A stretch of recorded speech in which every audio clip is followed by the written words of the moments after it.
Hi guys, and welcome back to week 4. I think. So we are testing the law of attraction. And how is it going? So one interesting aspect that I found is, I've been experimenting with a lot of these ideas like affirmations and so on, and there are some conflicting elements. On the one hand, you have the notion that we don't like to being lied to. For example, if you are not confident, it's very hard to say that I am confident. So in this regard, regarding this affirmation, even from a cognitive behavioral therapy standpoint, I will go another route, and I will say, okay, I might not be the most confident person in the world.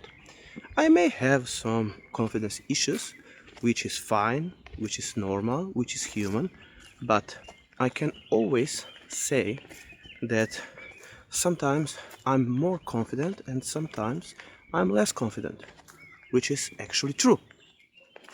And you can affirm, I'm getting better, or I am improving my confidence, I am improving, etc., etc., etc. Then we can go even deeper down, and we can say, I don't need confidence. I am what I am. I'm living my life at the best of my possibilities. I'm doing my best to live the best life that I can possibly live. And so this can give me a little bit more of confidence, because it's very dangerous route. You can say, I am confident, and this implies a way of spiders, a way of saying, of looking at things at all or nothing. I can say, if I think I am confident or I'm not confident, it's like a dichotomy, and it's very hard to be 100% confident on one hand, and on the other hand, to be 0% confident. You know what I mean? We all fluctuate. You can be a powerful attorney in court, but you are very unconfident at home with your daughter, with your son. Or you can be very unconfident when at work because you work at a assembly line or something like that, or in the kitchen, and you have a very demanding boss. Maybe you feel not confident, but when you come home, in your environment, you have high status and you can say, at home, I am very confident.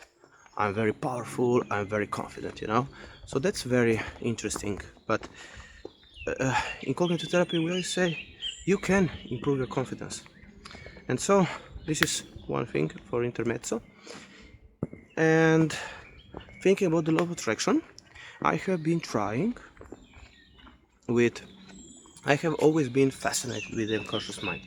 I've studied a fair amount of it. I found some powerful techniques along the way.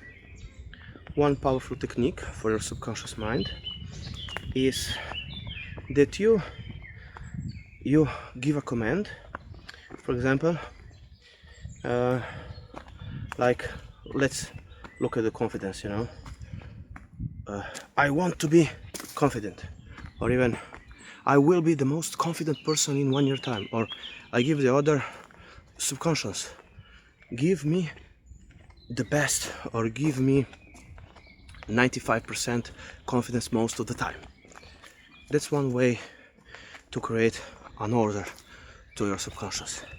Then you can write down the second options is you can write down this idea. You can write the whoop method. You can say, I wish to be much more confident most of the time. List the advantages of being confident most of the times. So you can write I will have more confidence, I will feel better, yes, in social settings, I will be much more proud of myself, I can show myself fully, I don't need to be self-conscious, and I don't need to be afraid of everything that's going on in the world, etc., etc. This is the positives. You can list down according to the WOOP method. It's wish, outcome, obstacles. What is the obstacle? The obstacle is usually, most of the times, in our minds. So confidence, it can be built from within. So this is the obstacle. And the plan is to let I can state what I want and let trust my subconscious mind to work things out for me. So that's the second method. The third method would be through affirmations, affirming, maybe in front of the mirror. I had some results actually creating something material out of that, so that's an interesting experiment. I'm trying something similar in this moment, but I have a lot things going on in my life. Now at this time I feel great. Then you can try with subconscious affirmations during the night, repeating statements like I am very confident, etc. during the night time. Pre-record yourself and try that. I've been trying something similar with some statements that I know that could be true for me, but at the moment I don't feel like that, and I've noticed that it actually gave me some pretty nasty nightmares and I couldn't sleep, but that was mostly due to some other wounds from my past life that I am working towards, and I'm actually, with cognitive therapy, I'm improving. So my job as a cognitive therapist is to always improve myself, because I know that I'm never a finished product, and to build myself up from that. So that's what I'm constantly doing, and there are times when I am more successful, and there are times when I'm a little bit less successful, but on the plus side I'm moving up. So that's that. And the fifth way to deal with your subconscious mind is to actually give it rational reasons for why it could be true. For example, take a piece of paper, write down, I want to be much more confident. Okay? And why could this be true? And you can write, okay, it's true that I have been very confident at some times in my life. That's true. And this is a potential that I can always tap into. I know that at that time, mostly, I did not had to make some rituals to achieve that, but it was subconscious. So I do have the power in myself to do that. You can say I don't need to be perfect all of the time, and I can allow myself to be more confident. So it's like that for most of the self-limiting beliefs that are in our mind. So okay, that's that for that part. Now another thing that is different, for example, I would like to do a lot of good, and on the other side I would like to have a safety net, a cushion, money cushion to fall on if I'm not successful at what I do, if I don't get enough clients, etc. Because let's face it, I am a great therapist, I can do a lot of good, I'm doing a lot of good, but let's face it, I have been studying some marketing for some time, etc. But I'm not that successful at marketing, and I don't like to do that stuff. So some people say that, no, you should do the marketing by yourself because you have to blah blah blah. I don't know, maybe, but money is not the point of your life. The point of your life is to have fun while riding this life, like playing a video game. You say, okay, I will finish this video game if I put in the time, but in this game there are certain rules. Okay, now regarding to money, you can look at money in two different ways. You can say that money is energy, you know, and you can think about pieces of paper, that's money, or you can try to manifest money in your bank account. That's one way to look at it, but money in these times, you know, it's a little bit more complex of a thing, you know. Money, it's not really a sense that it's something tangible, but it's untangible, you know. $1 or €1 is, you can exchange it for this amount of stuff, and the next month it could be less. So it's losing value, it's inflationary, we all know that, okay? Some answer maybe Bitcoin. The people that got early into Bitcoin are actually now financially free. That's great for them. I'm not one of them. Maybe you're either not, I don't know. But, okay, the other way to looking at things is through a perspective of your soul. So, if we are our soul, and if this body is a vessel for this soul, then we don't want money. I know. Do you want money for the sake of money? No. We want to be loved, we want to be understood, we want to be heard, we want to feel great, etc. We believe that money is going to bring us that.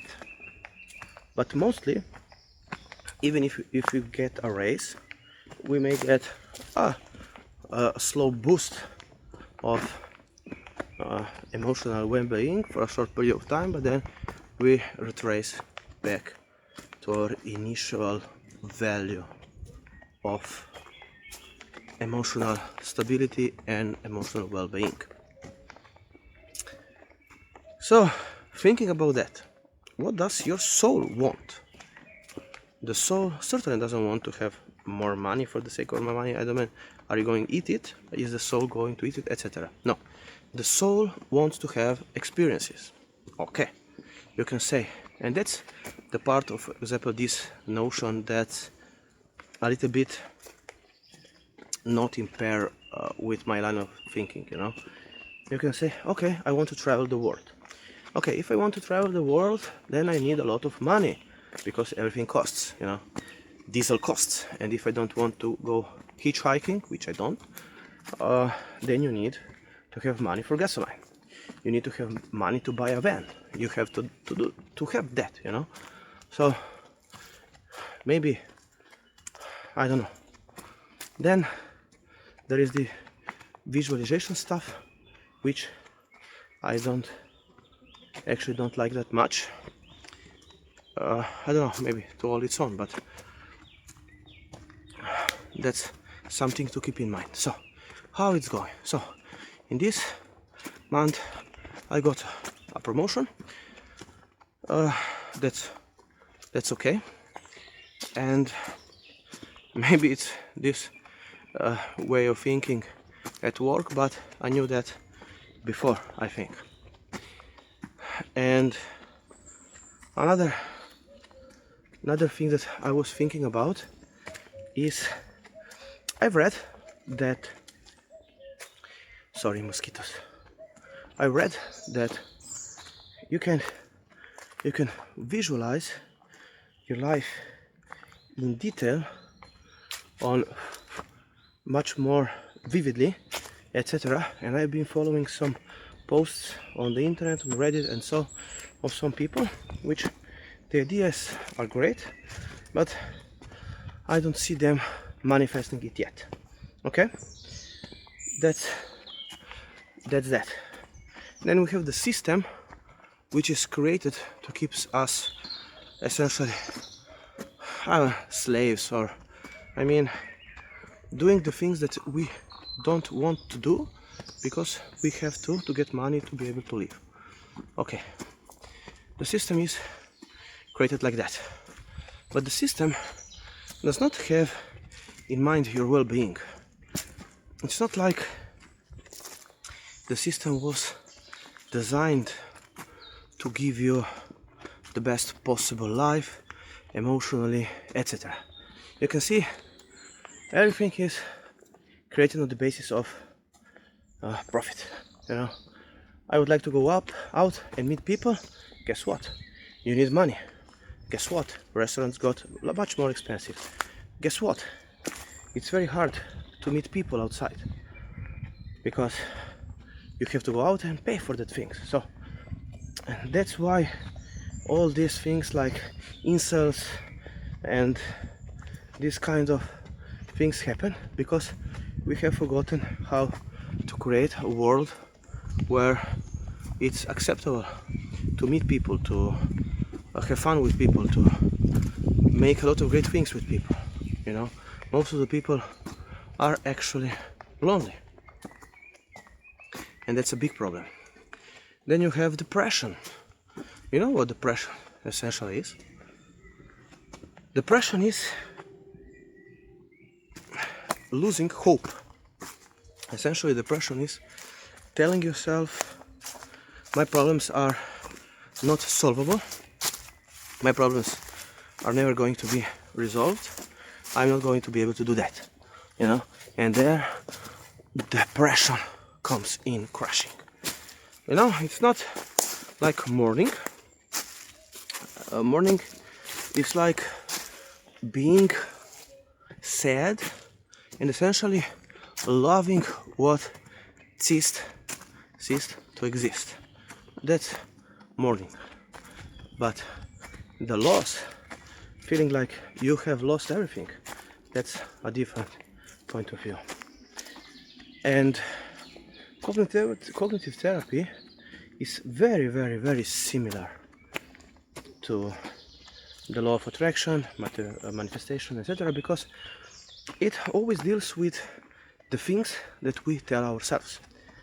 And our interpersonal, emotional world is going to change according to how we believe, and based on this belief about yourself, about the world is going to change. People are going to react differently to you, and that's very important to keep in mind on, and to become great at changing your beliefs, because let's face it, there is a lot of misery and pain in the world, but there is also a lot of beautiful things, and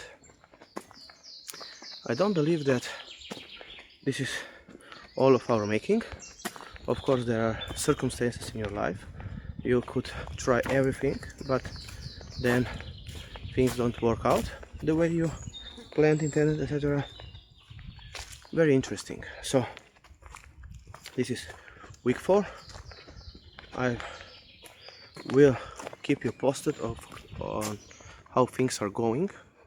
I can say that I've read that this thing that happened to me, like with the nightmares based on affirmations, it's like hacking into your subconscious and telling it what you want to do, what you want to create, but the subconscious mind is accustomed to live the way you lived right now, so it's despondent and it's trying to steer you away.